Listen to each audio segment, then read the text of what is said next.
Movie start होती है एरेंडेल नाम की एक किंगडम में, जहाँ पर दो बहनें रहा करती थी। एक थी प्रिंसेस एल्सा और एक थी प्रिंसेस एना। प्रिंसेस एल्सा जब पैदा हुई थी तो उसके पास कुछ स्पेशल पावर्स थी। वो जिस चीज को भी हाथ लगाती थी वो आइस में चेंज हो जाती थी। अब इस सुपर पावर की वजह से दोनों बहनें बहुत एंजॉय किया करती थी। एक दिन जब ये दोनों खेल रहे थे तो प्रिंसेस एल्सा गलती से स्लिप हो गई और इसके बाद उसकी पावर जाकर लग गई एना को, जिससे वो काफी जख्मी हो गई थी।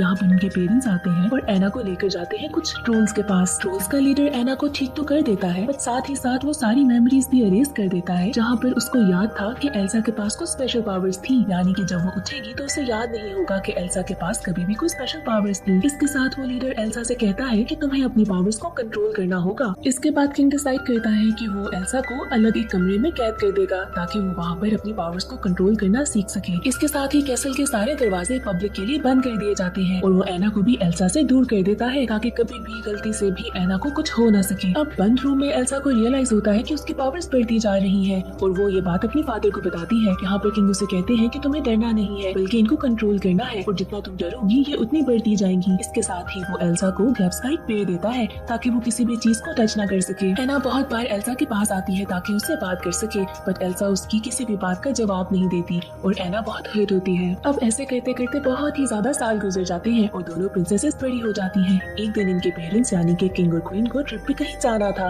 पर रास्ते में बहुत ही ज्यादा स्टॉर्म होने की वजह से उनकी शिप तबाह हो जाती है और दोनों की डेथ हो जाती है। अब पता चलता है कि नेक्स्ट क्वीन एल्सा बनेगी। इस न्यूज के साथ ही पूरी किंगडम में तैयारियां शुरू हो जाती हैं। दूर दूर की किंगडम से भी लोग इस सेरेमनी को अटेंड करने के लिए आते हैं। यहाँ पर एक ड्यूक भी आता है जो बहुत सालों से किंग के साथ ट्रेडिंग कर रहा था। अब एना तो बहुत ही ज्यादा खुश थी क्योंकि फाइनली वो बहुत सारे लोगों से मिलेगी। इतने सालों में कैसल में बंद होने की वजह से वो बहुत अकेली हो गई थी और फाइनली वो दोस्त बना सकेगी। दूसरी तरफ एल्सा तो बहुत ही ज्यादा डर रही थी कि कहीं उसकी पावर्स का लोगों को ना पता चल जाए और ऐसे ही वो किसी को हर्ट ना कर दे। फाइनली कॉरोनेशन का डे आ जाता है और कैसल के दरवाजे पब्लिक के लिए खुल जाते हैं। एना सबसे पहले बाहर निकलती है जहाँ पर वो बहुत सारे लोगों को देखकर बहुत खुश होती है।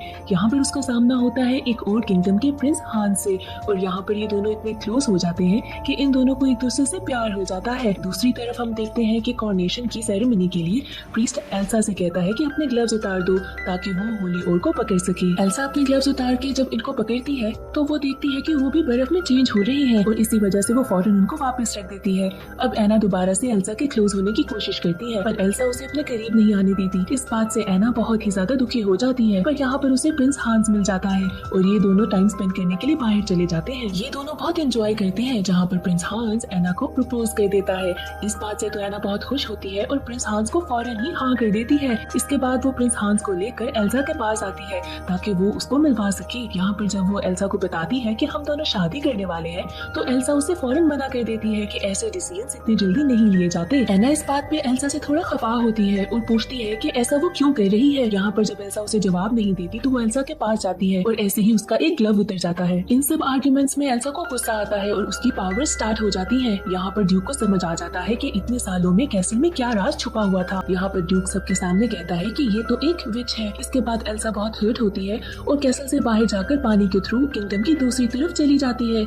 ऐसे देखते ही देखते आसपास का सारा पानी बर्फ में चेंज हो जाता है और स्नोफॉल स्टार्ट हो जाती है, जिसके बाद किंगडम एक ना एंड होने वाली विंटर में शिफ्ट हो जाता है। ड्यूक इस सब के बाद भी कहता है कि ये सारा कुछ एल्सा की कर्ज की वजह से है, जहाँ पर एना अपनी बहन को डिफेंड करती है और कहती है कि मेरी बहन कोई विच नहीं है और उसने ना ही कोई कर्ज दिया है। इसके बाद वो हांस को अपने कैसल की सारी रिस्पॉन्सिबिलिटी देकर अपनी बहन को ढूंढने के लिए उसके पीछे चली जाती है। अब एल्सा भी चलते चलते एक माउंटेन तक पहुँचती है जहाँ पर उसको रियलाइज होता है कि शायद उसको अपनी पावर से अब डर नहीं लग रहा। जहाँ पर हम देखते हैं कि एल्सा कैसे अपनी पावर से एक बहुत ही ज्यादा शानदार खूबसूरत सा महल बनाती है। एना भी अपनी बहन को ढूंढते ढूंढते एक शॉप तक पहुँचती है जहाँ पर उसका सामना होता है क्रिस्टोफ नाम के एक आदमी से। क्रिस्टोफ उसे बताता है कि वो नॉर्थ साइड की माउंटेन से आया है जहाँ पर अचानक से कुछ जरूरत से ज्यादा ही बर्फ पड़ने लग गई थी।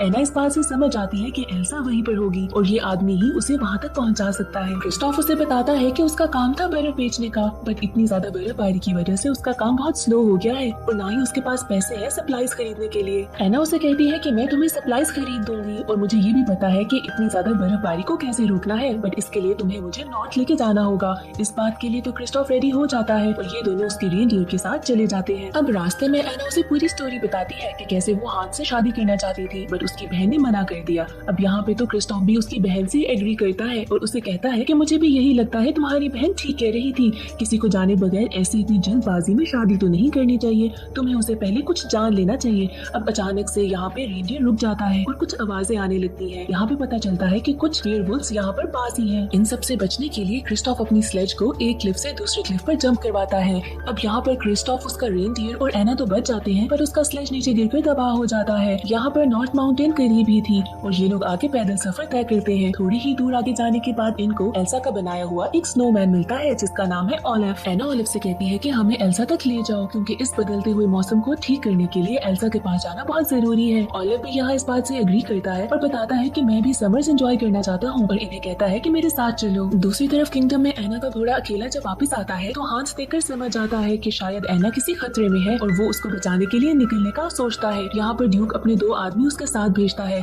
जिनको उसने ऑर्डर्स दिए थे कि एल्सा को मार देना। दूसरी तरफ एना, क्रिस्टोफ और ओलिव पहुँच गए थे एल्सा के कैसल पे, जहाँ पर एना अकेले अंदर जाती है। वो एल्सा को कहती है कि देखो सीजन बहुत खराब हो गया है और हर तरफ बहुत ही ज्यादा स्नोफॉल होने लग गई है, तुम्हें वापस आके सब कुछ ठीक करना होगा। एल्सा उसे कहती है कि मैं अपनी पावर्स पे कंट्रोल नहीं कर सकती और कुछ भी अब ठीक नहीं होगा। एना उसको बहुत कोशिश करती है कि मना ले, बट एल्सा उसकी बात नहीं मानती। यहाँ पर अचानक से उसकी पावर्स फिर से आउट ऑफ कंट्रोल हो जाती है और एना फिर से हर्ट हो जाती है। यहाँ पर क्रिस्टोफ आकर उसे कहता है कि चलो हम वापस चलते हैं, बट यहाँ पर एना उसे बताती है कि मैं अपनी बहन के बगैर वापस नहीं जाऊंगी। जब एना एल्सा की बात नहीं मानती तो एल्सा यहाँ पर एक मॉन्स्टर क्रिएट करती है जिसका नाम है मार्शमेलो। उसका प्लान था कि इस मॉन्स्टर से डरकर ये लोग यहाँ से भाग जाएंगे और ऐसा ही होता है। क्रिस्टोफ, एना और ओलिव वहाँ से बचकर भागते हैं और उसी माउंटेन से नीचे जंप कर देते हैं। जब ये लोग नीचे आते हैं तो क्रिस्टोफ नोटिस करता है कि कैसे एना के बाल व्हाइट हो रहे हैं। वो समझ आता है कि ये एल्सा की मैजिक की वजह से ही हुआ है और इसके बाद वो एना को लेकर अपनी ट्रोल फैमिली के पास जाता है। ये वही ट्रोल्स थे जिन्होंने पहले भी एना का इलाज किया था। वो इन दोनों को देखकर बहुत खुश होते हैं और इन सबको लगता है कि शायद एना गर्लफ्रेंड है क्रिस्टोफ की और यहाँ पर तो ये लोग इसकी शादी भी कराने वाले थे। बट क्रिस्टोफ नोटिस करता है कि कैसे एना बर्फ की तरह ठंडी हो रही है। क्रिस्टोफ यहाँ के ट्रोल लीडर को बुलाता है जिसने पहले बचपन में भी एना को ठीक किया था। यहाँ पर आके लीडर उसे बताता है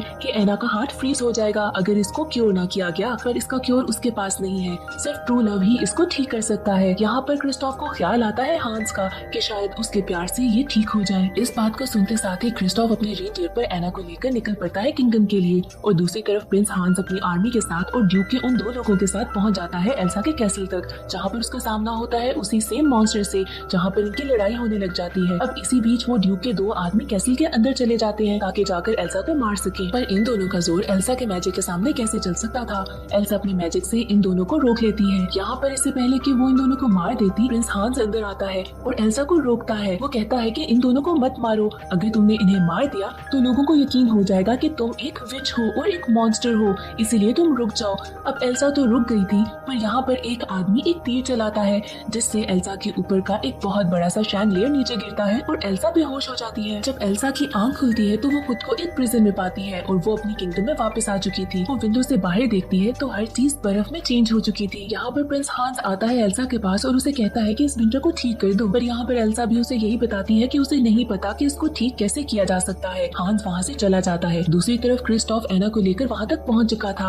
वो वहाँ के नौकरों को कहता है कि एना को ले जाओ और हांस तक पहुँचा दो और वो खुद वहाँ से वापस निकल पड़ता है। वो थोड़ा दुखी था। एना जब प्रिंस हांस के पास आती है तो उसे बताती है कि कैसे अगर वो ठीक ना हुई तो वो बर्फ में चेंज हो जाएगी और सिर्फ उसकी किस ही उसे बचा सकती है। यहाँ पर हांस उसे किस करने से मना कर देता है और कहता है कि उन दोनों के बीच में सच्चा प्यार तो था ही नहीं। वो उसे बताता है कि ऐसे तो वो सिर्फ शादी करके यहाँ का किंग बनना चाहता था और चाहता था कि इस किंगडम को भी वो ही हैंडल करे और उसका प्लान अब भी ऐसा ही है कि एल्सा से विंटर्स को चेंज करवा के एल्सा को मार देगा। यहाँ पर एना उसे मना करती है कि तुम एल्सा की पावर्स के सामने टिक नहीं सकोगे, पर यहाँ पर हांस उसे रूम में छोड़कर वहाँ से चला जाता है। अब हांस ड्यूक और बाकी सारे लोगों के पास जाता है और बताता है कि कैसे एना मर चुकी है, पर उसके मरने से पहले उन दोनों ने शादी कर ली थी और वो इस सब का ब्लेम देता है एल्सा को और बताता है कि कैसे सच में वो एक विच है और उसे मार देना चाहिए। ड्यूक और बाकी सब लोग किंगडम की हालत देखकर उसकी बात पे यकीन कर लेते हैं और मान जाते हैं कि एल्सा को मार देना चाहिए। दूसरी तरफ जब हांस एल्सा को लेने के लिए जाता है तो वो देखता है कि उसने जेल को तोड़ दिया है और वहाँ से भाग गई है। अब दूसरी तरफ क्रिस्टोफ जब वापस जा रहा था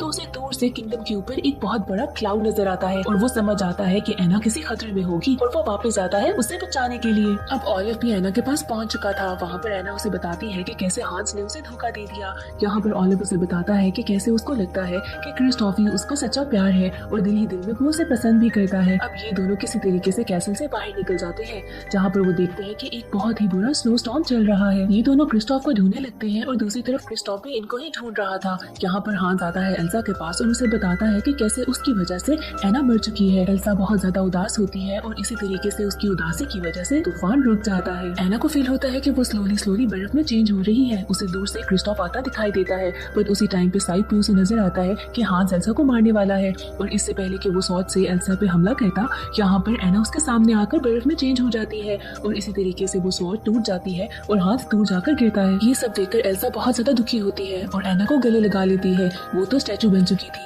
बट ऐसे ही स्लोली एना बिल्कुल नॉर्मल हो जाती है। और यहाँ पर ओलिव सबको बताता है कि शायद यही वो सच्चा प्यार था जो कि ट्रोल्स के लीडर ने बताया था। और ऐसे एल्सा भी समझ जाती है कि प्यार ही है जो कि उसकी पावर्स को कंट्रोल करेगा। इसके बाद एल्सा आहिस्ता आहिस्ता हर जगह से बर्फ रिमूव कर देती है और उसकी किंगडम बिल्कुल नॉर्मल हो जाती है। इसके बाद वो ओलिव को एक अपना पर्सनलाइज्ड क्लाउड भी देती है ताकि वो कभी भी पिघले नहीं। इसके बाद एना हांस से कहती है कि तुम हमारी किंगडम से दूर चले जाओ और एल्सा भी ड्यूक से कहती है कि अब हम ट्रेडिंग तुम्हारे साथ नहीं करेंगे। अब प्रॉमिस के अकॉर्डिंगली एना क्रिस्टोफ को एक स्लेज गिफ्ट करती है। एल्सा भी कहती है कि अब मेरे कैसल के दरवाजे कभी भी बंद नहीं होंगे और दोबारा से दोनों बहनें खुशी खुशी रहने लगती है।